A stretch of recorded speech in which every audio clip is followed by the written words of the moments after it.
Director என்ன 2 செகண்ட்ல வர மாட்டாரா? அது கழுக வந்துருச்சா, இது கழுக வந்துருச்சா, மேனேஜர் பதவி பண்ணது கழுக வருவா. என்னமா நடிக்கிறேன். எனக்கு ஒன்னே ஒண்ணு தெரிஞ்ச அவனுக்கு இப்ப நடந்த கதை. இவ்வளவு பிரச்சனை நடந்திருக்குது. பார்வதி கேட்டு தயவு செய்து. இவ்வளவு பிரச்சனை நடந்திருக்கும் போது என்ன திடீர்னு வினோத நாய்க்கு வா, நான் கூப்பிட்டு உங்களுடைய டங் கிளீனர், உங்களுடைய பிரஷ், உங்களுடைய பேஸ்ட் நீங்க வெச்சத்துல இருக்கா போய் பாருங்க பட்டுன்னு. சபரி என்னை கூப்பிட்டு உனக்கு உண்மையை சொல்லப்படியா? அப்போ இங்க இருந்து மைண்ட் மாத்தி நல்லா புரிஞ்சுக்கோ. எதுக்கு இப்ப நீ இதை சொன்னு கேட்டேன். இல்ல நீங்க எங்க வச்சு பெட்டான இடத்துல நான் கேட்டேன். தேவையில்லாத இப்ப நம்ம கிட்ட சொல்றான்.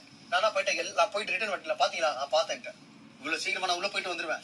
பாத்தேன்ட்டா வந்து உள்ள போனோடனே நான் எதுக்கும் ஏதோ சொல்றேன்னா, ஒருவேளை உள்ள வந்து டீம் வந்து எல்லாத்தையும் எடுத்துட்டு போயிடுறாங்களா, மூலங்கள் எல்லாத்தையும் எடுத்துட்டு போயிடறாங்களா, அதுக்காக ஒரு உஷாரா சொல்றேன். நான் போய் பார்த்தா எல்லாமே அங்கங்க நம்ம விஷயத்துல ஆண் வருஷத்துல இருக்குது.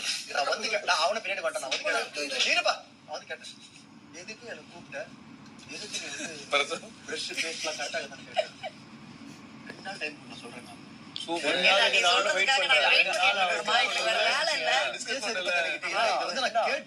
எதுக்கும் இதுக்கும் அதுக்கும் சம்பந்தமே இல்ல. அவ்வளவு ஜோக்கா வராங்க. அவ்வளவு ஜோக்க நம்ம அந்த ஊருட்டுங்கெல்லாம் ஜோக்கு தான் காட்டும்.